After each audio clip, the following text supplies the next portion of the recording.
Layne Staley has been recognized by many sources as one of the most talented and unique voices of 90s grunge. He has also been memorialized and honored by many of his fellow musicians. Despite his talent, Staley spent much of his life haunted by demons. Although he ultimately succumbed to them, what fans and those who love him remember is his talented and beautiful soul. Let's dive into the beauty and tragedy of Layne Staley's life.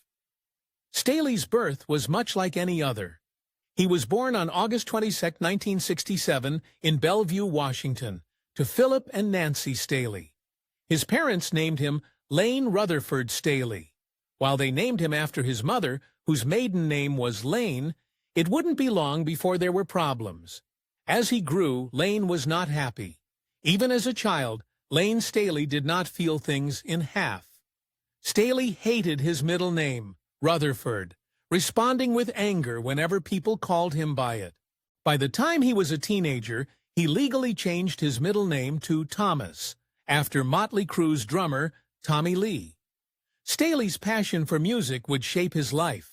While other children struggled to find themselves, Staley knew what he wanted to do with his life early on. At 2 or 3 years old, he was the youngest member of his local rhythm band. At the age of 9, he wrote in his Dr. Seuss book, All About Me, that he wanted to be a singer. Other children often lose their childhood dreams, but Staley wasn't like other children. Staley came by his passion for rock and metal music honestly. It was his parents' music collection that shaped his early music tastes. Staley considered Black Sabbath as his first influence. He listened to all sorts of music, bands such as Twisted Sister and the Stooges, to even more obscure bands like Ministry and Skinny Puppy. However, it wouldn't last. As Layne Staley grew older, his life became rocky. His parents' relationship could no longer survive its growing tension. By the time that Staley was 7, they had divorced. From this point, Staley was raised by his mother and stepfather, Jim Elmer. During his high school years, he took his stepfather's last name, enrolling as Layne Elmer. Without this marriage, Staley's life might never have been the same. Music remained as a part of Staley's life, though he struggled to find his focus. At the age of 12, he started playing drums and joining glam bands. Still, there was a voice in the back of his mind that continued to whisper his true passion, singing. However, he was holding himself back. He needed a little push to become who he was meant to be. Staley almost missed the opportunity that started him on the road to success. In 1984, 3 students from Sherwood High School were starting a band, Sleaze.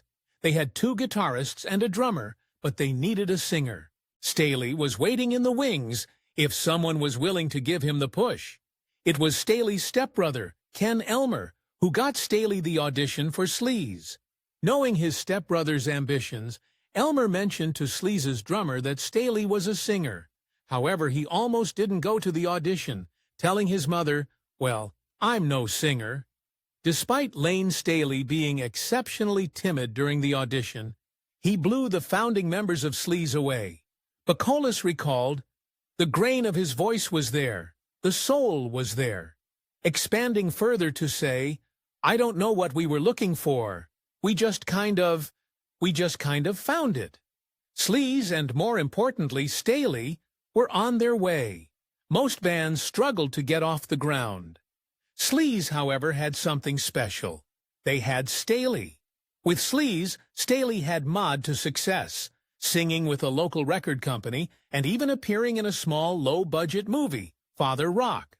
The cameo on Father Rock appeared on Seattle's public access channel in 1985. Despite all this, Sleaze was constantly in flux.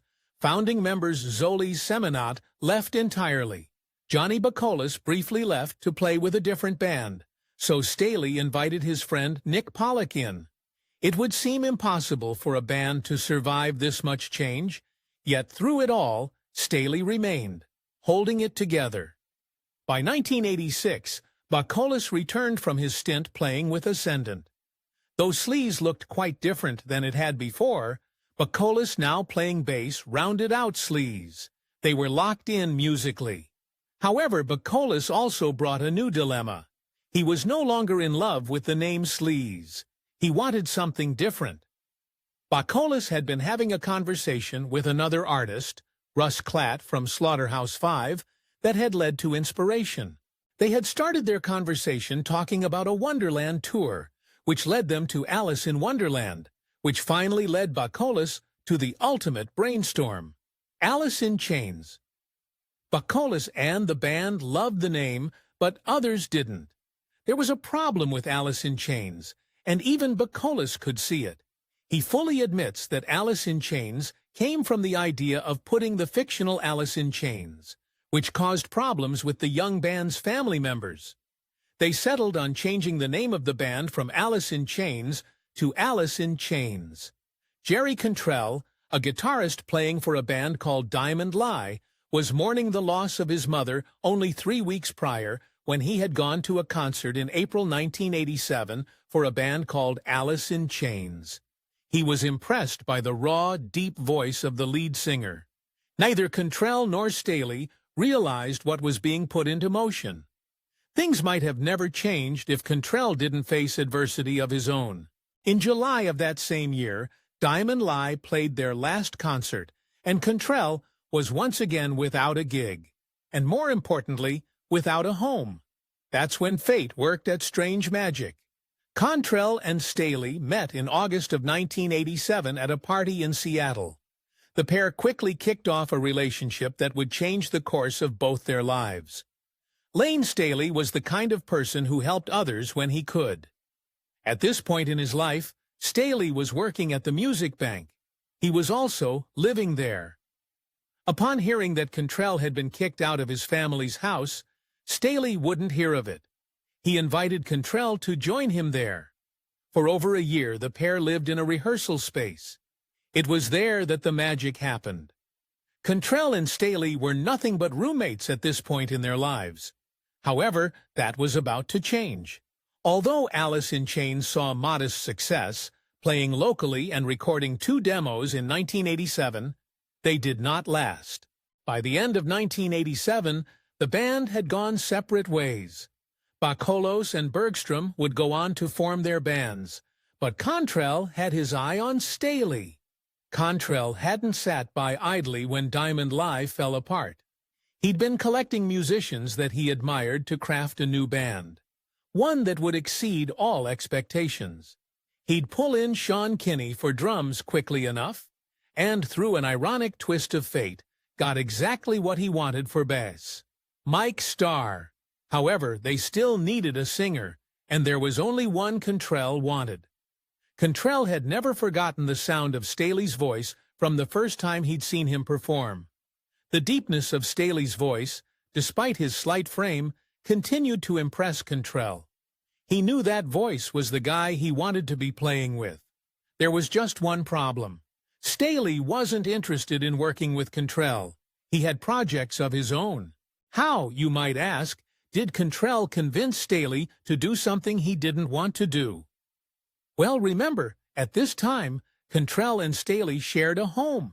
And it was a home that has also doubled as a rehearsal space. Cantrell began to hold auditions for his band's lead singer in front of Staley. Every single one of them were terrible. Still, Staley resisted. Layne Staley may have been stubborn, but Cantrell was more so. He kept pushing until there was something Staley couldn't ignore.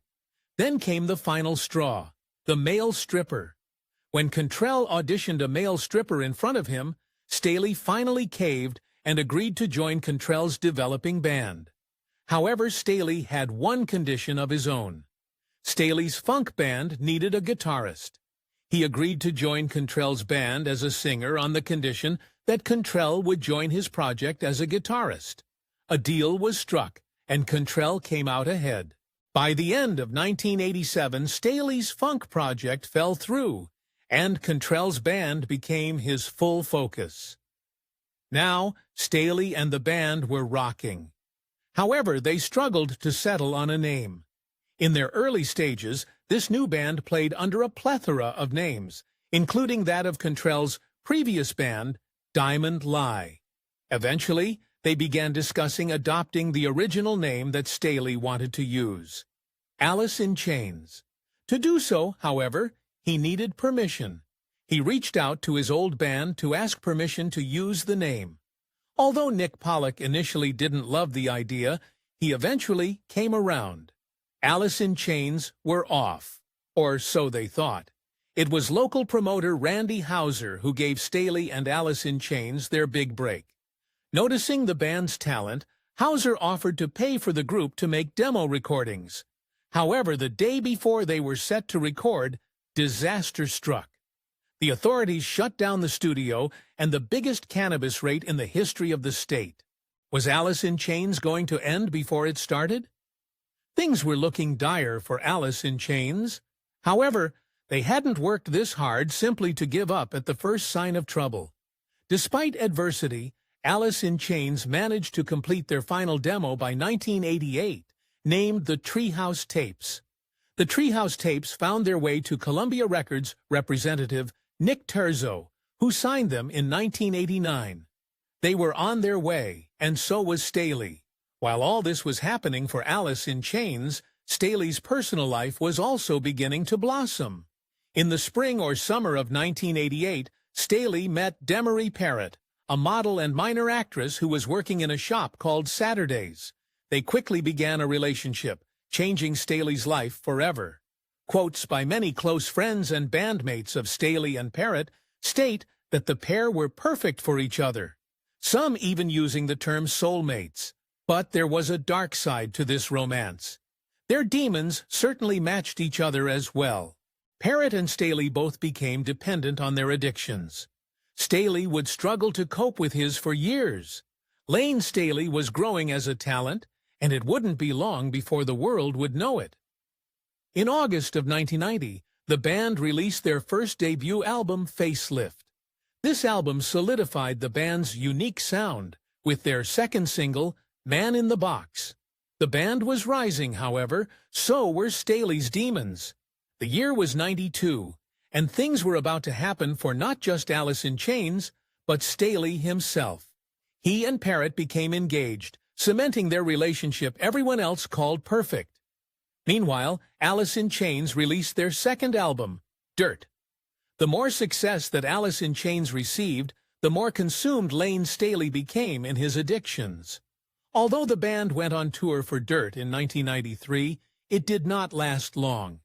Their manager hired bodyguards to keep Staley away from bad influences, but still, he relapsed before the tour's end. Alice in Chains was rising.